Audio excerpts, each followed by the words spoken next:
ಬಾಗಲಕೋಟೆ ನಗರದಲ್ಲಿ ಶಿವಾಜಿ ಮಹಾರಾಜರ ಜಯಂತಿ ಆಚರಣೆ ವೇಳೆ ಕಲ್ಲು ತೂರಾಟದ ಘಟನೆ ನಡೆದಿದ್ದು, ಈ ಘಟನೆಯನ್ನ ವಿಧಾನ ಪರಿಷತ್ ಸದಸ್ಯ ಪಿಎಚ್ ಪೂಜಾರ್ ಅವರು ತೀವ್ರವಾಗಿ ಖಂಡಿಸಿದ್ದಾರೆ.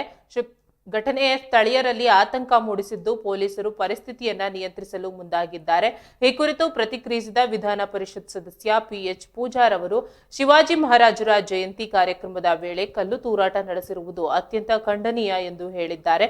ದುಷ್ಕರ್ಮಿಗಳನ್ನ ಕೂಡಲೇ ಬಂಧಿಸಿ ಕಾನೂನಿನ ಪ್ರಕಾರ ಕಠಿಣ ಶಿಕ್ಷೆ ನೀಡಬೇಕು ಎಂದು ಆಗ್ರಹಿಸಿದ್ದಾರೆ. ಅಲ್ಲದೆ ಹಿಂದೂ ಸಮಾಜದ ಮೇಲೆ ನಡೆದಿರುವ ಈ ಕೃತ್ಯವನ್ನ ನಾನು ಖಂಡಿಸುತ್ತೇನೆ ಎಂದಿದ್ದಾರೆ. ಪೂಜಾರ್ ಅವರು ಧಾರ್ಮಿಕ ಕಾರ್ಯಕ್ರಮಗಳಲ್ಲಿ ಕೋಮುಗಲಭೆ ಸೃಷ್ಟಿಸುವ ದೇಶದ್ರೋಹಿಗಳನ್ನ ಗುರುತಿಸಿ ಗಡೀಪಾರು ಮಾಡಬೇಕು ಎಂದು ಒತ್ತಾಯಿಸಿದ್ದಾರೆ. ಇಂತಹ ಘಟನೆಗಳು ಸಮಾಜದಲ್ಲಿ ಶಾಂತಿ ಕದಡುತ್ತವೆ ಮತ್ತು ಸಾಮರಸ್ಯಕ್ಕೆ ಧಕ್ಕೆ ತರುತ್ತವೆ ಎಂದು ಅಭಿಪ್ರಾಯಪಟ್ಟಿದ್ದಾರೆ. ಘಟನೆಯ ಹಿನ್ನೆಲೆಯಲ್ಲಿ ಪೊಲೀಸರು ಹೆಚ್ಚಿನ ಭದ್ರತೆ ಒದಗಿಸಬೇಕು ಮತ್ತು ತಪ್ಪಿತಸ್ಥರ ವಿರುದ್ಧ ಕಠಿಣ ಕ್ರಮ ಕೈಗೊಳ್ಳಬೇಕು ಎಂದು ಹೇಳಿದ್ದಾರೆ. ಸ್ಥಳೀಯ ಆಡಳಿತವು ಪರಿಸ್ಥಿತಿಯನ್ನ ನಿಯಂತ್ರಿಸಲು ಮತ್ತು ಶಾಂತಿ ಕಾಪಾಡಲು ಸೂಕ್ತ ಕ್ರಮಗಳನ್ನು ಕೈಗೊಳ್ಳುತ್ತಿದೆ. ಘಟನೆಗೆ ಸಂಬಂಧಿಸಿದಂತೆ ಹೆಚ್ಚಿನ ಮಾಹಿತಿಗಾಗಿ ಪೊಲೀಸರನ್ನ ಸಂಪರ್ಕಿಸಲಾಗುತ್ತಿದೆ.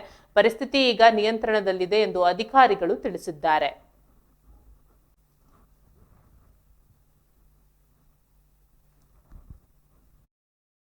ಅತಿ ಶೀಘ್ರವಾಗಿ ಶಾಂತಿಯನ್ನು ಕಾಪಾಡುವಂಥ ಕೆಲಸ ಮಾಡಬೇಕಾಗಿದೆ. ಬರುವಂಥ ದಿವಸಗಳಲ್ಲಿ ಹಿಂದೂವಿನ ಹೋಳಿ ಹಬ್ಬದ ಉತ್ಸವ ಬಾಗಲಕೋಟೆ ಇಡೀ ವಿಶ್ವದಲ್ಲಿಯೇ ಒಂದು ಅಭೂತಪೂರ್ವವಾದಂಥ ಕಾರ್ಯಕ್ರಮ. ಅದರ ಜೊತೆಗೆ ರಂಜಾನ್ ತಿಂಗಳು ಕೂಡ ನಡೀತಾ ಇದೆ. ಪೊಲೀಸರು ಕಟ್ಟೆಚ್ಚರ ವಹಿಸಬೇಕನ್ನುವಂಥ ಸೂಚನೆ ಕೂಡ ಈ ಸಂದರ್ಭದಲ್ಲಿ ನಾನು ಹೇಳ್ತಾ ಇದ್ದೆ.